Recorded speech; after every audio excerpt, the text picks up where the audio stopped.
오늘 본문의 말씀을 가지고 생명의 빛 예수 그리스도라는 제목으로 함께 은혜 받기를 소망합니다.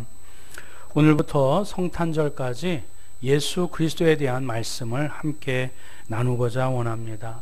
특별히 사복음서 가운데 요한복음을 통해서 예수 그리스도를 어떻게 소개하고 있는지, 예수 그리스도를 어떻게 증거하고 있는지 말씀을 통해서 함께 상고하고 은혜 받기를 소망합니다. 이 요한복음은 그냥 단순히 예수님이 이렇게 살아오셨다, 이렇게 행적이 이렇다, 이렇게 걸어왔다 라는 것만 단순하게 서사적으로 서술한 책이 결코 아닙니다. 비록 은유와 비유법이 좀 많아서 해석하기가 분명한 구원관이 확립되어 있지 않으면 요한복음이 약간 자칫 잘못 오해할 수도 있는 여지가 있지만은 분명한 성경을 기록한 요한복음을 기록한 목적이 어느 서신서보다도 어느 책보다도 강렬하고 분명한 책이 예수 그리스도를 증거하고자 원하는 그 뚜렷한 목적이 왕성하게 담겨져 있는 책이 바로 요한복음입니다. 요한복음 20장 30절 31절 말씀 다 같이 한번 읽어볼까요? 시작. 예수께서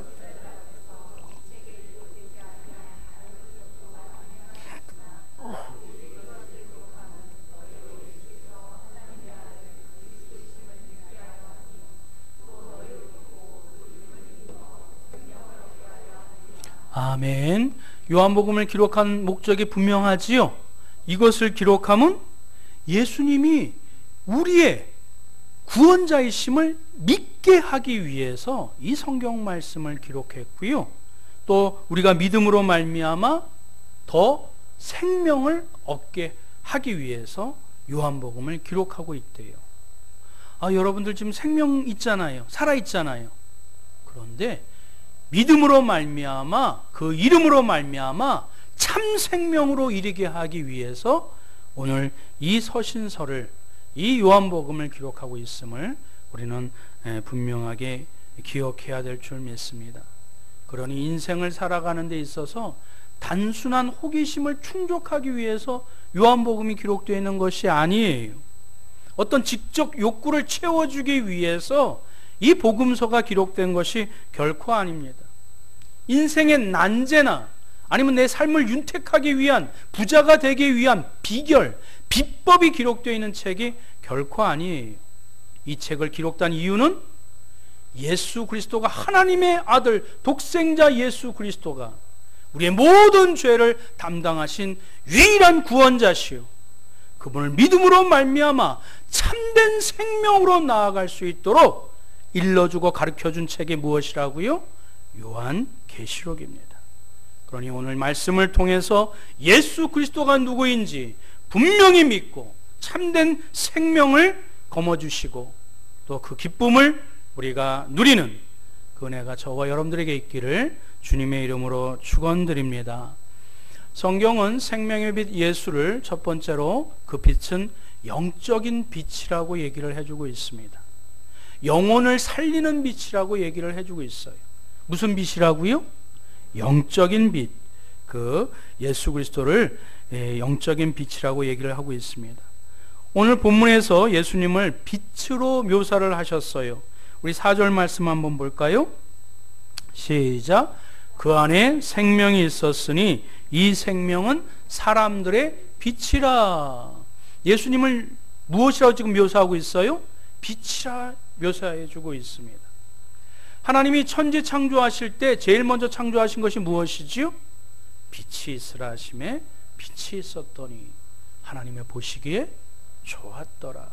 그 빛을 처음으로 만드셔서 그 빛으로 인해서 파생적으로 다른 생명체와 다른 또 이 우주 만물에 필요한 것들을 이렇게 만들어 나아가셨어요. 그 마지막을 사람을 창조하셨지요. 이 빛으로 말미암아 모든 창조의 기초가 되어지고 또 기본이 되어지고 시작점으로 삼은 것은 결코 우연이 아니라는 것입니다. 과학의 발달로 인해서 빛을 이렇게 분류를 합니다. 4가지로 분류를 하는데요. 첫 번째로는 1차적인 빛으로 분류를 합니다. 1차적인 빛은 우리가 아는 그대로 우리가 모닥불, 그렇죠? 화롯불, 이런 불을 1차적인 빛으로 얘기를 합니다. 두 번째 불은 무엇일까요? 그것은 인간이 재창조해낸, 재생산해낸, 하나님이 만드신 것을 인간이 가공해서 만든 이런 전기, 이런 것들을 2차적인 빛이라고 얘기를 해주고 있어요. 2차적인 빛도 빛이 있지요? 2차적인 빛도 따뜻하지요? 온열기를 통해서 빛과 열을 낼 수 있어요. 그런데 생명을 줄 수는 없어요. 여러분이 전기로 인해서 식물이 광합성 작용을 하던가요? 아닙니다. 인간이 만들어낸 재생산된 빛을 가지고서는 생명을 만들 수가 없어요. 3차적인 빛은 원자력과 같은 보이지 아니하나 존재한, 더 가공할 만한 집약된 에너지를 얘기할 때 제3의 빛을 얘기를 해주고 있어요. 근데 성경은 1차적인 빛, 2차적인 빛, 3차적인 빛을 얘기하는 것이 아니라 영혼의 빛, 영을 살리는 빛, 영적인 빛으로 예수 그리스도를 우리에게 소개해 주고 있습니다. 1차적인 빛은 물론 생명을 주어요, 광합성 작용을 하게 해요. 그러나 영혼을 구원케 하는 빛은 결코 아닌 것입니다. 참 생명의 빛, 참 영혼을 살리는 빛은 오직 예수 그리스도라고 성경은 요한복음을 통해서 우리에게 분명하게 말씀해 주고 있습니다. 세상의 지혜도 우리의 마음을 따뜻하게 해요. 우리의 마음을 또 이렇게 기쁘게 해요. 여러분들이 말씀의 은혜를 받았다 할 때 우리 마음에 어떤 뜨거움이 있고 감동이 있고 또 이렇게 기쁨이 있지요.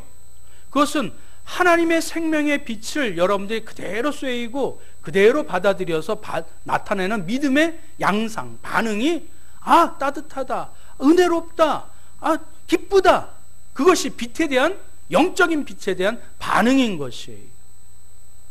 세상에서도 빛이 있고 또 감동이 있어요. 그래서 세상에, 서양에서 말하는 계몽이 영어로 뭐지요? Enlightenment예요. 빛을 비춘다. 세상의 지식도 빛을 비춰요. 그러나 우리의 영혼을 뒤집어 놓고 우리의 심령을 소생케 하고 우리의 영혼을 영생으로 연결시켜 주는 참빛은 아니라는 것이죠. 세상의 지식을 알게 하고 좀 더 자기를 자가 발전시킬 수 있는 그런 어떤 특성은 있으나 우리의 영을 살리는 빛은 오직 한 빛, 예수 그리스도라고 성경은 오늘 복음서를 통해서 우리에게 말씀해 주고 있습니다. 그러니 세상은 이 생명을 살리는 영적인 빛을 못 받게 여러 가지 많은 수단과 방법을 통해서 그 빛을 가리려고 이렇게 유혹해요. 고린도후서 4장 4절 말씀 한번 볼까요? 다 같이 한번 읽어봅니다. 시작. 그 중에 이 세상의 신이 믿지 아니하는 자들의 마음을 혼미하게 하여 그리스도의 영광의 복음의 광채가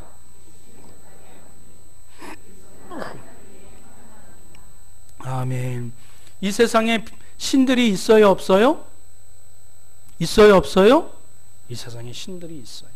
귀신이 있고 우상이 있고 잡신이 있고 그리스도 신화에 나오는 그런 신들이 참 많아요. 그런데 이 신들이 어떤 역할을 해요? 믿지 아니하는 자들의 마음을 혼미케 해서 그리스도의 광명의 빛, 그리스도의 복음의 빛, 그리스도의 놀라운 구원의 빛을 비추지 않도록 가로막는 역할을 이 세상의 우상들이, 세상의 철학들이, 세상의 이 세계관들이 그것을 가로막는다고 이렇게 성경은 말씀해 주고 있습니다. 여러분들이 하나님을 알지 못했을 때 여러분들이 배우고 익혔었던 어떤 세상의 지식, 어떤 가치관, 어떤 세계관, 아니면 어떤 사람이 얘기하죠. 뭐 다른 건 믿지 말고 내 주먹을 믿어라.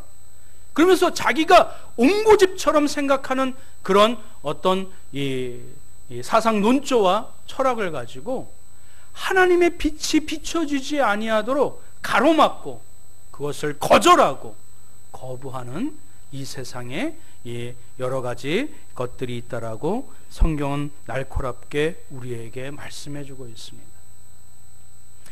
사랑하는 성도 여러분, 이 세상에서 제일 과일이 당도가 높고 이렇게 과일이 잘 자라는 지역이 어딘 줄 아세요? 미국 캘리포니아 지역이라고 얘기합니다. 땅도 좋고 또 물도 수분도 풍성하지만 첫 번째 이유를 드는 것이 일조량이 풍성하대요. 햇빛을 풍성하게 받으니 그 열매가 그 풍성하게 열매 맺고 당도도 높다라고 말씀해 주고 있습니다. 하나님의 빛, 예수 그리스도의 빛을, 그 영적인 빛을 우리가 온전히 받게 되어질 때 우리의 영혼이 다시 살게 되어지고 소생케 되어지고 기쁨이 넘치게 되어지고 감사가 넘치게 되는 줄 믿습니다. 여러분, 믿음의 사람들이 말이지요, 교회를 다니는 사람들이 말이지요, 아니 목사라 할지라도 몇 주 교회를 안 나가고 말씀을 읽지 않고 말씀을 듣지 않으면 어떻게 될까요? 그 얼굴이 일그러져요. 어두움이 있어요. 왜 그렇지요? 참 빛을, 비춤을 받지 못했기 때문에 그렇습니다. 그 영혼을 살리는 빛, 그것이 예수 그리스도라고 성경은 말씀해 주고 있습니다. 그 빛을 우리가 충만하게 받을 때 마치 해바라기가 고개를 들어 태양을 향하여 풍성한 그 씨앗을 열매 맺는 것처럼 영의 빛, 영적인 빛을 향하여 우리의 심령이 그 다시 소생케 되어지는 그 예수 그리스도의 빛을 흡족하게 받아 우리의 영혼이 다시 살아나는 역사가 저와 여러분들에게 있기를 주님의 이름으로 축원드립니다. 두 번째 소개하는 빛은 그 승리의 빛이라고 성경은 말씀해 주고 있습니다. 생명의 빛 예수 그리스도를 누구라고 묘사해 주고 있어요? 승리하는 빛이라고 얘기해 주고 있습니다. 우리 1절 말씀 한번 볼까요? 다 같이 한번 읽어봅니다. 시작. 태초에 말씀이 계시니라. 이 말씀이 하나님과 함께 계셨으니 이 말씀은 곧 하나님이시니라. 여기에 아주 파격적인 낱말이, 이 구절이 나와요. 여러분, 말씀 우리가 잘 알고 있잖아요. 우리 부모님의 말씀, 우리 스승님의 말씀, 이 단어를 많이 사용하잖아요. 근데 여기서 나오는 말씀은 곧 누구라고 말씀해 주고 있어요? 예, 하나님이라. 하나님의 말씀을 얘기해 주고 있으며 그 말씀이신 누구예요? 예수 그리스도를 얘기해 주고 있습니다. 그래서 세상에 우리가 말하는 말씀과 성경이 말씀하는 예수 그리스도의 말씀을 우리는 구분지어야 될 줄 알아요. 똑같을 수가 없어요. 그래서 성경에 말씀하고 있는 하나님이신 예수 그리스도의 말씀을 헬라어로 뭐라고 얘기하죠? 우리 주일학교 이름처럼 로고스라고 얘기를 합니다. 이 로고스는 하나님의 말씀이기 때문에 우리의 생각을 주관하고 그것을 말로 구체화하고 그리고 우리의 행동으로 그것을 실천시킵니다. 이것을 포괄적으로 말하는 것이 로고스예요. 그냥 사상으로 책을 읽고 감동을 받아서 좋구나 거기서 머무르는 것이 아니라 사상과 언어와 행동까지 전인격적으로 이것을 총괄해서 이끄는 성령의 능력이 바로 로고스예요.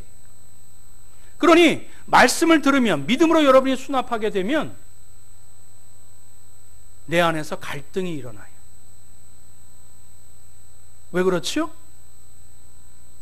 은혜를 받는다라는 말은 뒤집어 보면 내 안에 영적인 갈등이 일어난다라는 말과 일맥상통한 것이. 내가 예수님을 믿었지만 아직도 내가 100% 온전한 그리스도인인가요? 내가 100% 예수 그리스도의 성품으로 성화되었던가요? 아닙니다. 은혜 받았다는 말은 하나님의 말씀이 내 안에 들어왔다는 이야기는, 믿음으로 그것을 수납했다는 이야기는 내가 그 말씀을 통해서 내 육체의 소욕을 이겨나가려고 몸부림친다라는 말씀입니다. 그래서 그 말씀에 힘입어 내가 아직은 80%는 성령의 이끌리심을 받았지만 아직 20%는 육체의 소욕을 따라서 아직도 교만하고 이기적이고 게으르고 나태하고 또 이렇게 인색하고 그런 모습들이 남아있는 것은 그 말씀으로 인해서 그 나머지 20%를 아니면 30%를 그것을 싸워 이겨나가겠다라는 그런 의지가 담겨져 있는 것이 은혜 받았다라는 말과 동일한 것입니다. 왜요? 로고스는 사상과 언어와 행동까지 이끄시기 때문에 그렇습니다. 머릿수만 그치는 것이 아니라 말로만 예수 믿는다라고 읊는 것이 아니라 나의 삶의 현장에서 그것을 실천시키고 구체화할 수 있도록 때로는 죄악과 싸우고 또 그것을 씨름하고 힘겹게 그것과 대치하는 그런 모습들을 이끌어 나가기 때문에 그렇습니다. 여러분, 믿음의 전신갑주, 신앙의 전신갑주 가운데 유일하게 공격력 무기가 무엇이지요? 말씀이에요. 여러분, 그렇다고 막 들이받고 사람들 막 싸우라는 얘기 아니지요? 타인은 용서하되 내 안에 죄악과 싸우라는 이야기입니다. 생명이 있다라는 얘기가 무엇이에요? 생명을 좀먹는 것과 싸운다라는 의미예요. 여러분, 음식을 먹게 되면은 음식이 항상 좋은가요? 거기에는 이로운 것이 있고 해로운 것이 항상 있어요. 그래요, 안 그래요? 그래서 이로운 것은 우리가 음식을 먹어서 섭취가 되어지면 이로운 것은 영양분으로 자리 잡게 되지만 해로운 것은 간에서 해독작용을 일으켜요. 간에서 싸운다는 이야기예요. 적혈구가 무엇이지요? 그 독이 되는 것을 물리치지 못하면 백혈병이 되는 것이. 성령의 말씀으로 내 안에 믿음으로 수납하게 되어질 때 내가 아직도 하나님 앞에 내어놓지 못한 죄, 내가 하나님 앞에 떳떳하지 못한 부분들, 그리고 옛 습관들을 육체의 소욕들과 싸운다라는 뜻이 바로 참된 빛이신 예수 그리스도의 말씀이 비춰지게 될 때 그것이 우리 안에서 이렇게 싸우게 되고 갈등을 일으키게 된다는 것이. 그런데 어떤 성도는 그냥 평범하게 살기를 원해요. 어떤 사람은 덤덤하게 살기를 원해요. 그러나 참 생명, 참 빛이 비춰지면 내 안에서 끊임없이 갈등을 일으켜요. 끊임없이 싸움을 일으켜요. 아까도 얘기했지만 외부는 사랑하지만 타인은 사랑하지만 내 안에서는 자꾸 예수님 닮아가도록 로고스가 성령님이 이끄시거든요. 준서가 너 그 사람한테 이렇게 친절해야지, 비교하면 안 되지, 또 그리고 첫사랑을 잊어버리면 안 되지. 자꾸 성령 하나님이 나를 내가 자꾸 옛 습관과 옛 모습과 육체 소욕을 따라가려고 편리한 대로 생각하려고 행동하려고 할 때 자꾸 나를 부딪히시고 또 이끄시는 분이 성령 하나님이시기 때문에 그렇습니다. 그러니 참빛이 비춰지면 내 안에 갈등이 일어날 수밖에 없어요. 싸움이 일어날 수밖에 없어요. 그런데 한 가지 여러분 기억하셔야 됩니다. 무엇입니까? 빛이 어둠에 비치되 어둠이 깨닫지 못하더라. 빛이 비춰지면 어둠이 없어져야 되잖아요. 여러분, 우리 그렇게 생각하고 있잖아요. 그래요, 안 그래요? 그런데 성경은 그렇게 얘기하고 있지 않아요. 빛과 어둠이 함께 공존한다고 얘기를 해줘요. 여러분, 이것은 분명히 여러분들이 명백하게 기억하셔야 돼요. 우리가 은혜를 받으면 받을수록, 하나님의 말씀에 가까이 가면 갈수록 우리의 그림자가 길어져요. 그래서 신앙생활을 오래 한 사람이 더 회개할 것이 많아요. 또 말씀을 더 깊이 묵상하는 사람들이 더 겸손해요. 왜? 내 눈에 들보를 더 많이 보기 때문에 그래요. 시인 괴테가 얘기했잖아요. 빛이 강렬할수록 그림자는 더 짙어진다고. 빛과 어둠은 항상 공존해요. 은혜를 받는 자리에 내 죄악이 더욱더 극명하게 드러나게 되는 것이에요. 그럴 때 여러분들이 그냥 못 본 척 지나치시면 안 돼요. 참 빛이 비춰졌을 때, 어둠이 분명하게 드러날 때 여러분들은 싸우셔야 돼요. 그리고 여러분들은 그 싸움에서 승리하도록 하나님이, 예수 그리스도가 이미 승리를 보장해 놓고 우리를 인도하신다는 것을 잊어서는 안 될 줄 믿습니다. 마태복음 16장 18절 한번 다 같이 한번 읽어볼까요? 시작. 또 내가 내게 이르노니 너는 베드로라. 내가 이 반석 위에 내 교회를 세우리니 음부의 권세가 이기지 못하리라. 할렐루야. 어둠이 이긴다? 이기지 못한다? 이기지 못한다고 분명히 하게 말씀해 주고 있어요. 그러니 내가 신앙생활하고 하다가 내가 이 하나님의 일들을 감당하다가 넘어질 때가 있어요, 없어요? 낙담할 때가 있어요, 없어요? 지칠 때가 있어요, 없어요? 근데 그것이 패배가 아니라는 것이에요. 신앙생활하다가 쓰러질 때 있어요. 넘어질 때 있어요. 실망할 때 있어요. 그러나 그것이 패배가 아니기 때문에 다시 은혜를 붙잡고 말씀을 붙잡고 이미 승리하신 예수 그리스도의 십자가를 붙들고 선포하면 다시 일어나라는 말씀입니다. 그것이 승리케 하여 주신 예수 그리스도의 빛이 우리에게 있기 때문이라고 말씀해주고 있는 것입니다. 신앙생활하다가 좀 넘어지더라도, 좀 좌절한다 할지라도 그것은 패배가 아니기에 다시 주의 십자가 붙들고 내 속에 있는 죄악을 완전히 밟아 승리하는 그날까지 그 승리의 빛을 품으면서 붙잡고 우리의 인생을 걸어나가시는 저와 여러분들 되시길 주님의 이름으로 축원드립니다. 세 번째로는 성장의 빛이라고 말씀드릴 수 있습니다. 우리 생명의 빛 예수 그리스도를 어떤 빛이라고요? 성장의 빛이. 빛의 속성 중에는 생명을 줄 뿐만 아니라 성장을 주는 특성이 있어요. 그래서 살아있는 것에 빛을 비춰주면 살아있는 것이 점점 성장하지요. 다시 따라합니다. 살아있는 것은 성장한다. 살아있는 것은 반드시 성장합니다. 그 생명의 그런 데서는 빛을 비춰주시기 때문에 그렇습니다. 근데 내가 신앙이 지금 성장하지 않아? 예전과 똑같아? 아니면 더 좀 침체되어 가고 있어? 그럼 지금 생명의 빛을 받지 못하고 있는 거예요. 오히려 사람들을 힘들게 만들어? 그럼 생명의 빛이 아닌 거예요. 생명의 빛은 우리를 성장하게 하는 특성이 있습니다. 우리를 자라나게 하는 특성이 있어요. 우리를 거룩하게 만들어 나가는, 열매 맺게 하는 특성이 있어요. 그것이 예수 그리스도의 생명의 빛 세 번째 특징이라는 것입니다. 요한복음 1장 12절 13절 말씀에 또 이렇게 묘사해 주고 있어요. 다 같이 한번 읽어볼까요? 시작. 영접하는 자 곧 그 이름을 믿는 자들에게는 하나님의 자녀가 되는 권세를 주셨으니 육적으로나 사람의 뜻으로 나지 아니하고 오직 하나님께로부터 난 자들이니라. 아멘. 여기에 두 가지 단어를 제가 연결해 봤으면 좋겠어요. 영접하는 자와 믿는 자가 동일한 단어로 동일하게 이렇게 연결되어져서 사용되어졌어요.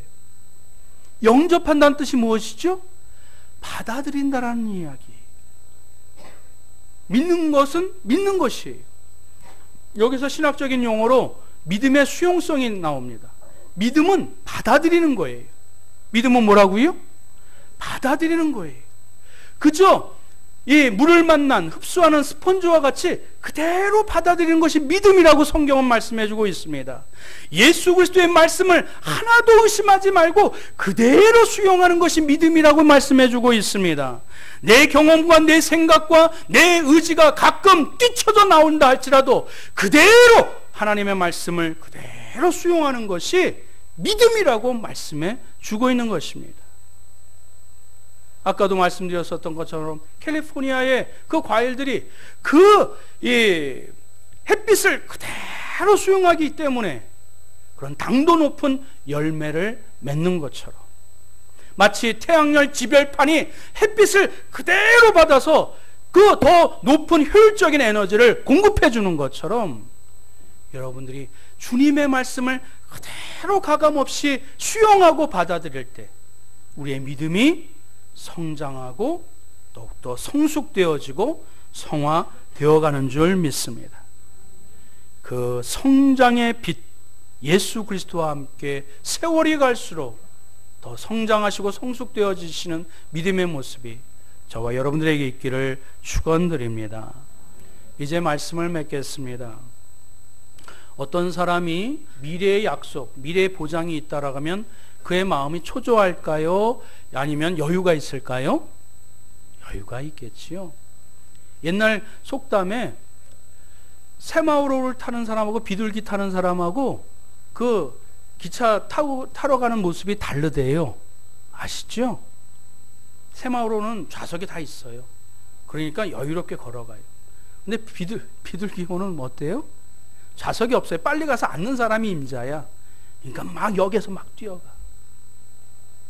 믿음이 있느냐 믿음이 없느냐의 그 가늠자는 그 인생을 여유롭게 살아가느냐 아니면 초조하고 불안하게 살아가느냐, 믿음이 있고 없고의 그 기준점이 되는 줄 믿습니다.